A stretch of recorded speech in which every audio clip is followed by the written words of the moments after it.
सुप्रभात मंडळी. आज पुन्हा एक छानशी गोष्ट घेऊन तुमच्याबरोबर शेअर करणार आहे. गोष्टीचं नाव आहे माणुसकी. भर पावसात भिजत उभ्या असलेल्या तरुणास विचारलं, नुसताच भिजतोस कशाला?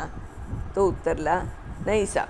त्याच्या डाव्या बाजूला जमिनीकडे बोट दाखवत तो म्हणाला, इधर नीचे खडा बडा पाईपलाईन है, ढक्कन निकल गएला है. तो त्या मॅनहोलमध्ये कोणी पडू नये म्हणून तिथे उभा होता. रस्त्याखालचा पाईप पूर्ण भरला असावा, अन्यथा पाणी चक्राकार आत घुसताना दिसलं असतं. फुटभर उंचीचे पाणी वरून वेगानं जात होतं. पायी चालणाऱ्याला वा दुचाकीवरून जाणाऱ्या कोणत्याही माणसाला जाणवलंही नसतं की खाली खोल सांडपाण्याचा पाईप आहे. मी अवाक झालो. कोण होता हा? कोणासाठी हा असा पाण्यात उभा राहिला आहे? मी भर पावसात खाली उतरलो. त्याला म्हटलं, बहुत बढिया भाई. तो फक्त कसं नुसतं हसला आणि म्हणाला, बस कोई गिरना नहीं मांगता इधर. कब से खडा है? 2 बजे से. घड्याळात 5 वाजले होते. 3 तास असे उभं राहून याला भूक लागली असणार. दुर्दैवानं माझ्याकडे काहीच नव्हतं. सगळी दुकानंही बंद. हा भूक लागल्यामुळे जागा सोडेल असं काहीच दिसत नव्हतं. कुठल्या प्रेरणेने तो हे करत होता? त्या घाण गुडघाभर उंचीच्या पाण्यात उभं राहून तो 3 तासांपासून कोणाला वाचवत होता आणि का? 2 वाजल्यापासून त्यानं कित्येक जणांना वाचवलं असणार. कोणाला त्याची जाणीवही नव्हती. खुद्द याला तरी त्याची कुठे पर्वा होती? ही अशी छोटी छोटी माणसं हे जग सुंदर करून जातात.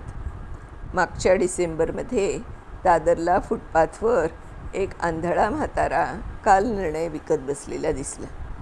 दुकानातून घेण्याऐवजी याच्याकडून घेतलेलं काय वाईट असा विचार करून थबकलो. कालनिर्णय केवढ्याला काका? फक्त 35 रुपयेच आहे. केविलवाणे हसून तो म्हणाला. सकाळपासून काहीच विकलं गेलेलं दिसत नव्हतं. मी एक घेतलं. 50ची नोट होती, ती त्याला दिली. हाताने चाच पडत तो ती नोट तपासतच होता. तेवढ्यात उंची कपडे घातलेला 60तला एक देखणा गृहस्थ खाली वाकला. कितने का है ये? 35 रुपये. कितने है? 14 रहेंगे सा. त्याला मराठी येत नाही असा हा माणूस मराठीतले कालनिर्णय कशासाठी विकत घेतोय? त्या माणसाने खिशातून 450 रुपये काढून त्याला दिले आणि ते सगळे कालनिर्णय बखोटीला मारले.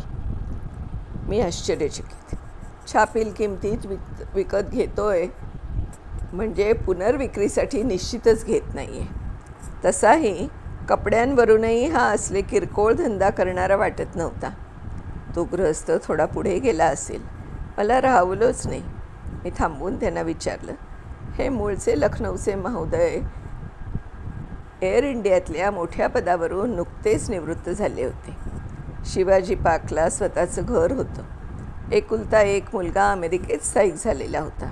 लठ्ठ पेन्शन येत होती. वो बेचारा 15 कालनिर्णय बेच के कितना कमाता होगा? 100-150. वैसे भी बेचारे को 100 रुपये के लिए दिन भर ऐसे ही धूप में बैठना पड़ता था. मैंने उसका काम थोड़ा हल्का कर दिया, बस इतना ही. मला काही बोलणंच सुचलं नाही. पण एवढ्या 14 कालनिर्णयांचे तो काय करणार होता? सोसाइटी में बहुत मराठी फ्रेंड्स है, उनमें बांट दूंगा. मी देडू.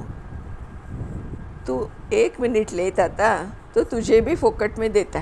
मला डोळा मारत हसत तो लखनवी देवदूत रस्ता पार करून गेला सुद्धा. माणुसकी याहून काय वेगळी असते? एखाद्या हॉस्पिटल बाहेर तत्काळ रक्त हवे असा फलक वाचून ऑफिसला वा घरात जायला उशीर होईल याची तमा न बाळगता रक्त देणारे कोण असतात? तेही रांग लावून? कोण असतात हे? कुठल्या जातीचे?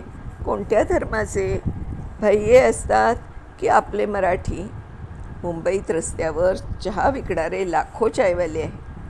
बहुतांश उत्तरेकडले. सकाळी चहा बनवल्यावर पहिला कपभर चहा ते रस्त्यावर टाकतात. दिवसाचा पहिला चहा रस्त्यावर न फेकता भिकाऱ्याला पाजणारा बांद्र्याचा एक चायवाला मला माहीत आहे. सकाळी सकाळी भिकारी आलाच नाही तर एका भांड्यात तेवढा चहा बाजूला काढून धंद्याला सुरुवात करतो. बरकत आती है, एवढंच कारण मीमांसा त्यानं दिली होती. डोळे उघडून पाहिले तर असे असंख्य अज्ञात देवदूत आपल्याला ठायी ठायी आढळतात, पण आपली नजरच मेलेली असते. परवा थायलंडमध्ये गुहेत अडकलेल्या मुलांना बाहेर काढण्यासाठी हजारो अनामिक हात मदतीस आले.